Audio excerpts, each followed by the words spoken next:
اپنی طرف سے بھی اور ادارے کے ذمہ داران کی طرف سے بھی انتہائی شکر گزار ہوں کہ آپ نے اپنی زندگی کے بہت قیمتی اوقات کو قرآن کریم کی نسبت پر فارغ کیا اور تقریباً 3 گھنٹوں سے آپ یہاں بیٹھے ہیں۔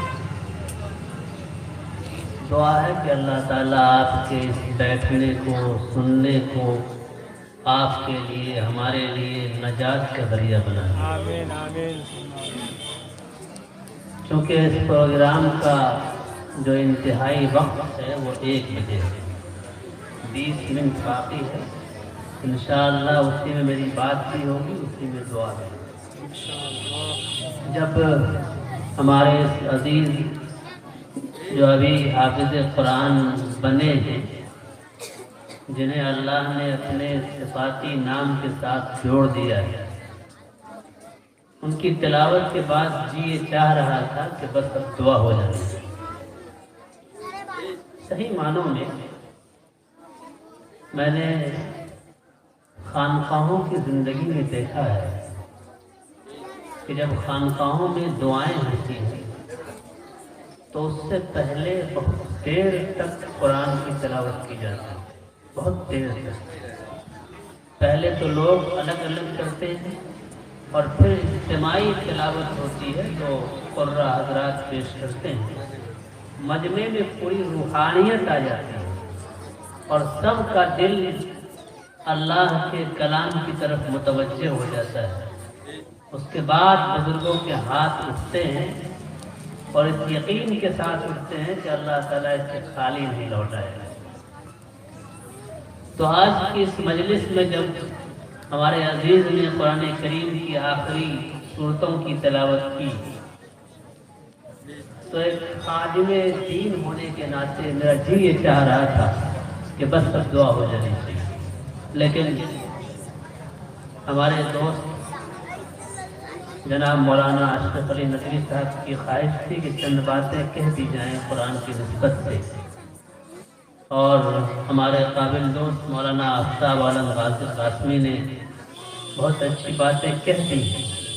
مجھے اس میں چند باتیں جوڑ دینی ہے ملک کے اور عالم کے موجودہ حالات کے تناظر میں۔ آپ سب ماشاءاللہ بہت باشعور افراد ہیں اور ملت کے چنے ہوئے افراد ہیں۔ ایک بات ہم سبوں کو طے کرنا ہوگا اس ملک میں اگر ہمیں عزت کے ساتھ جینا ہے۔ وہ کیا طے کرنا ہے؟ طے یہ کرنا ہے کہ ہم اپنے بچوں کو خود پڑھائیں گے۔ خود پڑھائیں گے کا مطلب ادارے خود قائم کریں گے، اور ادارہ قائم کرنے کے لیے دل اور جگر تیار رہنے چاہیے۔ آپ اگر اپنے گھر کے 10 افراد کے کھانے کا انتظام کر سکتے ہیں تو مدرسہ میں چٹائی پر بیٹھنے والے ان 100 بچوں کے کھانے کا انتظام کیوں نہیں کر سکتے؟ یہ آپ کو طے کرنا چاہیے۔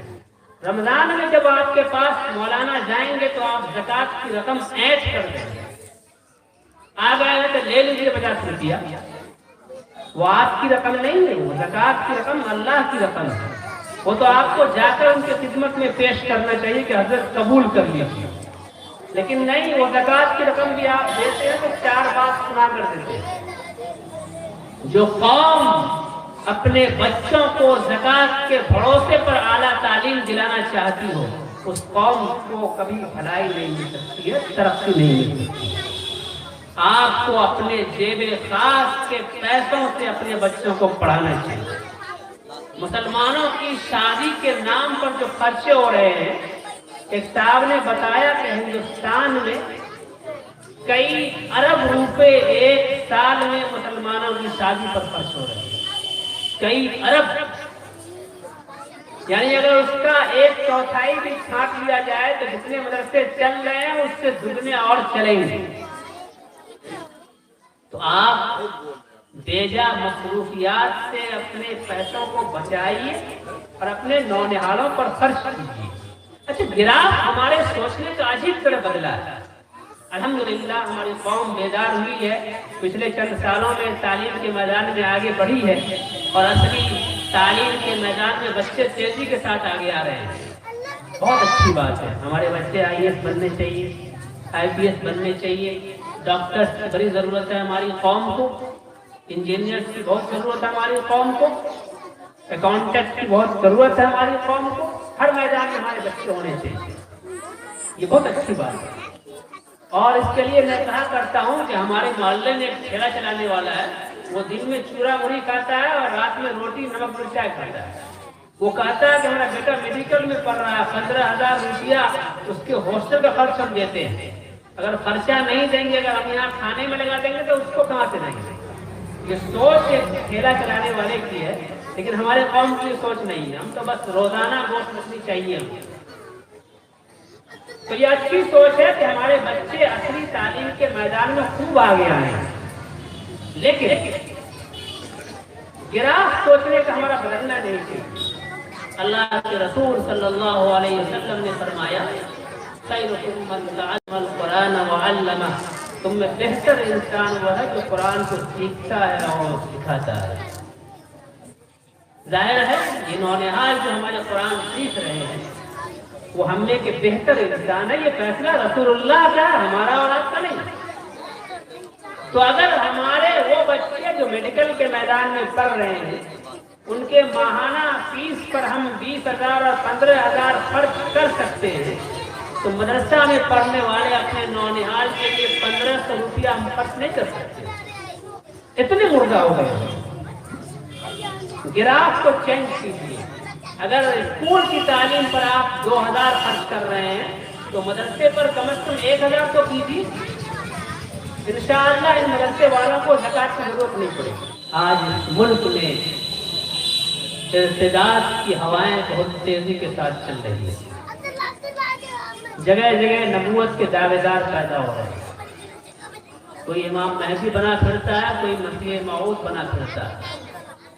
ایسے میں ہم سب کی ذمہ داری اور بڑھ جاتی ہے۔ اپنے بچوں کو صبح و شام سکھائیے بنیادی عقیدہ دین کا، عقیدہ درست نہیں ہے تو عبادت کسی کام کرنا ہے۔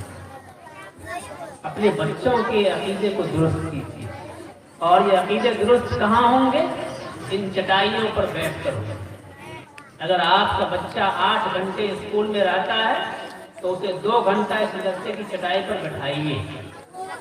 اور ایک اہم بات، آج اس ملک میں مدرسوں کو بند کرنے کی پلاننگ چل رہی ہے۔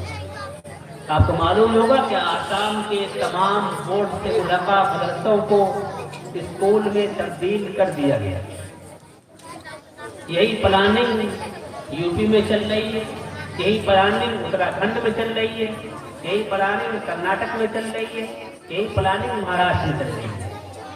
آپ سب کی، ہم سب کی ذمہ داری ہے ایسے اداروں کی حوصلہ افزائی کریں، اداروں کو قائم کیجیے، اور اداروں کے قائم کرنے کا حق اس ملک کے آئین نے ہمیں دیا ہے، وہ حق ہم سے کوئی نہیں چھین سکتا ہے۔ آپ اپنے بچوں کو سمجھائیے کہ اس ملک کے آئین نے ہمیں مسلمان رہ کر زندہ رہنے کا حق دیا ہے، یہ حق ہم سے کوئی نہیں چھین سکتا۔ آپ صرف اللہ سے ڈرنے والے بن جائیے، قرآن سے اپنے رشتوں کو مضبوط کیجیے، قرآن جو کہتا ہے اس پر چلیے، انشاءاللہ دنیا کا کوئی طوفان آپ کے راستے میں آڑے نہیں آئے گا۔ اور اس بات کو کہہ کر میں اپنی بات ختم کروں گا کہ اس ملک میں آپ نے بڑی قربانیاں دی ہیں، قربانی ہمارے شعار میں شامل ہے۔ اگر اللہ کے دین کی حفاظت کے لیے، ان مدارس اور مساجد کی حفاظت کے لیے ہمیں اپنے جانوں پر نذرانہ پیش کرنا پڑے تو ہمیں اس کے لیے تیار رہنا چاہیے۔ اللہ تعالیٰ ہم سبوں کا حامی و ناصر ہو۔ ربنا تقبل منا انك انت السميع العليم وتب علينا انك انت